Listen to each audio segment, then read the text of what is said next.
Bueno, empezamos entonces hoy a ver lo que compete a corrientes alternas, pero antes vamos a tener que estudiar un concepto preliminar que es el concepto de fasor, Ignacio, ¿sí? El fasor. ¿Qué es el fasor? Yo lo definí acá en forma relativamente rigurosa, ¿sí? Le di un formato como de definición de álgebra, esas típicas definiciones que ven ustedes en álgebra, pero en verdad no es tampoco la definición más rigurosa. Hay otra, un poco mejor que esta, pero a los fines prácticos esta me parece la más adecuada y la más útil a la hora de resolver el problema de corriente alterna. Entonces, empecemos a estudiar y a ver qué es el fasor. Dada una función sinusoidal, esta es la definición de fasor, ¿sí? Dada una función sinusoidal cualquiera, que puede ser una función, por ejemplo, f de t igual a por seno de omega t más phi, o f de t igual a por coseno de omega t más phi. ¿Sí? Cuando dice sinusoidal puede ser seno o coseno. Cuando dice senoidal es solo seno y cuando dice cosenoidal es solo coseno, ¿sí? Por las dudas. Hago la aclaración. Entonces, dada esa función sinusoidal cualquiera, llamamos fasor asociado a la función f, ¿sí? Al vector giratorio cuyo módulo es a, fíjate que a es la amplitud de estas funciones del tiempo, ¿sí? Y el ángulo que forma con el semieje positivo horizontal en cualquier instante de tiempo es omega t más phi, que es el argumento de la función sinusoidal correspondiente. Además, dicho fasor gira en sentido antihorario y con una velocidad angular omega. Aquí está el dibujito, ¿sí?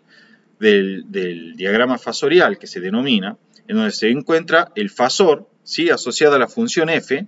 Fíjate que este fasor, vamos a dibujarlo acá, tiene una longitud a, ¿sí? Que es el módulo o amplitud de la función f a la cual está asociado, y en cualquier instante de tiempo, por ejemplo en este instante de tiempo T1, el ángulo que forma con el semieje horizontal positivo es omega T1 más phi. En otro instante de tiempo T2, el ángulo que forma es omega de T2 más phi. ¿Sí? Estas son fotos del fasor en el instante T1, ¿sí? Para este primer caso, y esta es una foto del fasor en otro instante de tiempo T2. Este fasor está girando con una velocidad angular omega. Tengo una animación para mostrarte, pero primero veamos las propiedades que tiene el fasor. Estas propiedades se deducen de la figura.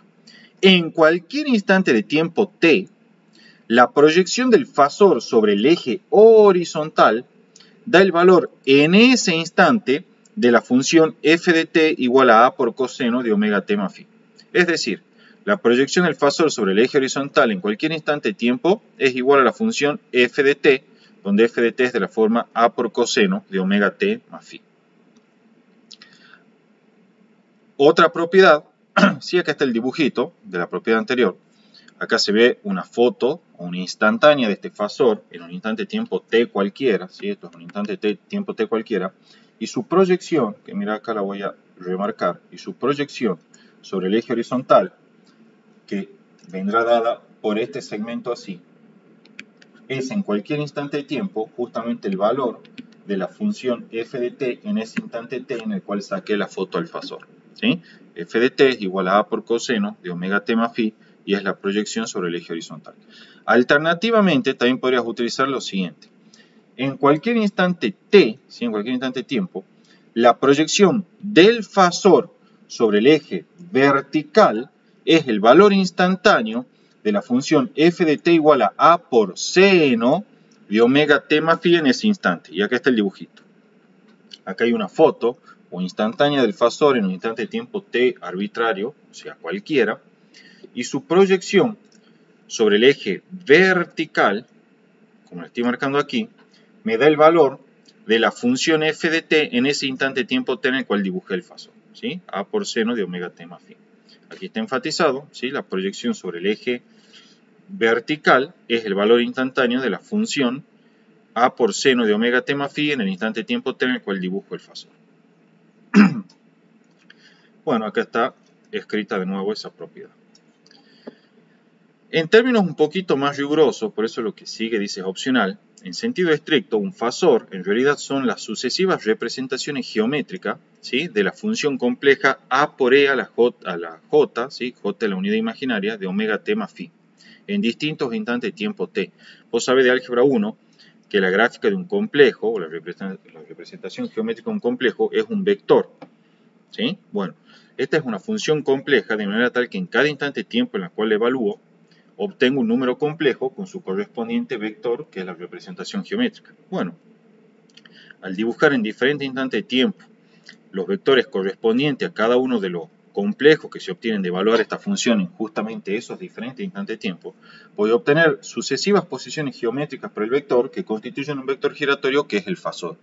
Desde luego, como ese vector en cada instante es la representación geométrica o la representación vectorial del complejo que se obtiene de evaluar esta función compleja en ese instante de tiempo t, entonces que ese fasor o ese vector va a verificar la propiedad que su proyección sobre el eje horizontal es la parte real de esta función, y la parte real de esta función no es más que el a por coseno de omega t más phi, y la proyección del vector asociado a esta función sobre el eje vertical no es más que la parte imaginaria de esta función en ese instante, y que a su vez no es más que la función a por seno de omega t más phi. ¿Sí? Bueno, acá está escrito, ¿sí? Justamente f de t es a por coseno de omega t más phi, no es más que la parte real de la función compleja. Y f de t igual a por seno de omega t más phi no es más que la parte imaginaria de esa función compleja. ¿Sí? En general, a una función real de la forma a por seno o coseno de omega t más phi se le asigna la función compleja, que es esta que está indicada acá, y el fasor en t igual a 0, que es de la forma a por e a la j phi. O sea, esto simplemente a modo de comentario, no me interesa tanto. Vos tenés una función, supongamos que es de la forma f de t igual a por coseno de omega t más phi. Bueno, a esta función se le asocia una función compleja que es a por e a la j omega t más phi. Esto que está aquí es una función compleja, ¿sí? Pertenece al conjunto de números complejos. De manera tal que en cada instante de tiempo t en el que evaluamos esta variable independiente, lo que obtenemos es un complejo en particular. Vos sabés que cada complejo se representa geométricamente en el plano complejo mediante un vector, ¿sí? Entonces, si yo, por ejemplo, vengo y evalúo esta función en un instante de tiempo t sub 1, bueno, esto me va a dar como resultado, cuando lo represente, un cierto complejo que va a tener a su vez asociado un cierto vector con sus correspondientes parte real y parte imaginaria. ¿Sí? En otro instante, por las dudas también aclaro, si no te acuerdas de álgebra, este ángulo es el argumento y es igual a, por ejemplo, si esto es una foto en el instante de tiempo t1, es omega t1 más phi. Es decir, este vector que está aquí dibujado es la representación geométrica del complejo que se obtiene al evaluar esta función compleja en el instante de tiempo t sub 1. También podrías venir y evaluarla, esta función compleja, en el instante de tiempo t sub 2. Entonces, para ese instante de tiempo t sub 2 vas a producir otro complejo que tiene otro vector que forma un ángulo, aquí indicado, que es el argumento, que es omega t2 más phi. Y así sucesivamente podrías venir y evaluar esta función en tiempo t sub 3 y obtener entonces otro complejo que tiene a su vez asociado otro vector que tiene este argumento, omega t sub 3 más phi. Entonces el efecto es como si este vector, que en todos los casos tiene la misma longitud a, estuviese girando con una cierta velocidad angular omega. De allí que el fasor o el vector giratorio no sean más que las sucesivas representaciones geométricas de los diferentes complejos que se obtienen al evaluar la función compleja en diferentes instantes de tiempo. En cada instante de tiempo se obtiene un complejo particular con su correspondiente vector. Las sucesivas posiciones de estos vectores da el efecto de un vector giratorio con velocidad angular omega. Para finalizar, recordad, ¿sí? Volvemos a algunos de los vectores que dibujamos para simplificar. Recordad que de acuerdo a lo que uno sabe de álgebra, ¿sí? Vamos a volver a esto también. Si este es el vector, por ejemplo, en algún instante de tiempo cualquiera, es a por e a la j omega t más phi, o sea, este es la representación gráfica del complejo que se obtiene de evaluar la función compleja en un tiempo t arbitrario, y esto es omega t más phi. Por la simple figura se observa lo siguiente: esta proyección que está aquí, que estoy marcando, es justamente, como esto es una longitud a, entonces será por trigonometría a por coseno de omega t más phi, o sea que su proyección en cualquier instante es justamente el valor de la función f de t. O alternativamente, la proyección sobre el eje vertical por trigonometría también en cualquier instante es A por seno de omega t más phi, que es de nuevo el valor de la función f de t cuando está expresada en términos de seno.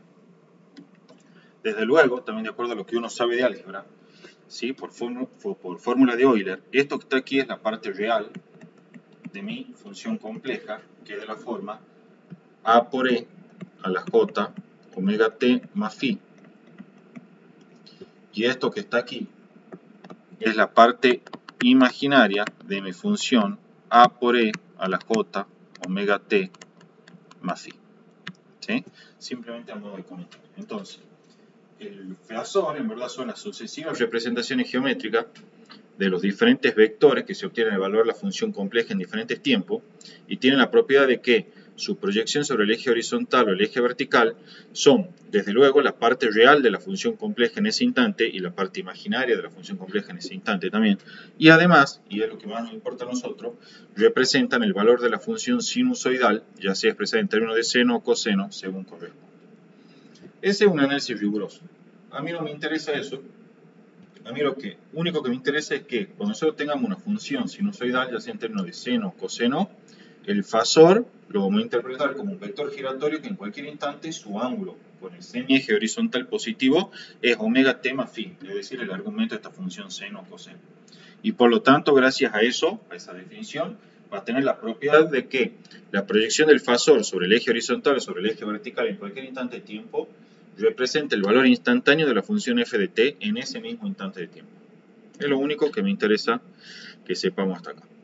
Para que esto quede más claro, acá tengo una animación donde se observa cómo un fasor genera una función sinusoidal. ¿Sí? Fíjate, para esta función acá a la derecha, ¿sí? Que está horizontal, fíjate que en cualquier instante, vamos a ver si puedo acercar un poco más, hay unas líneas amarillas que espero que se las note, ¿sí? Que son la proyección sobre el eje vertical del fasor. El fasor es este segmento en rojo que está girando. Bueno, fíjate que en cualquier instante, la proyección sobre el eje vertical, que viene dada por esta línea horizontal amarilla, ¿sí? Representa el valor de la función sinusoidal dibujada o que se va generando en azul.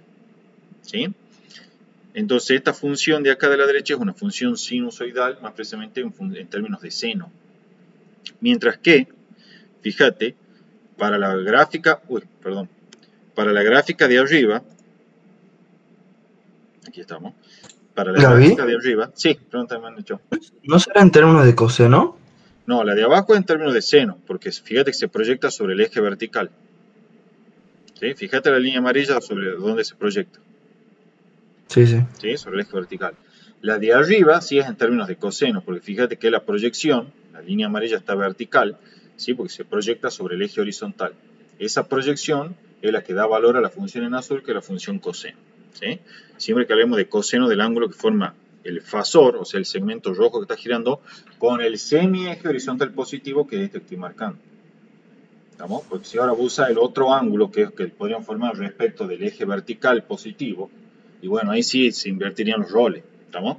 Pero en la definición nuestra, que estamos utilizando el semieje horizontal positivo para medir el ángulo que forma el fasor, entonces esta función de arriba es coseno y esta de abajo es en términos de seno. ¿Estamos, Nacho? Bien, sí. Bueno, con eso queda entonces explicado todo el concepto de fasor. Así que, para ir desglosando esto, déjame grabar este video para que ya quede acentuado y arrancamos con corriente alterna.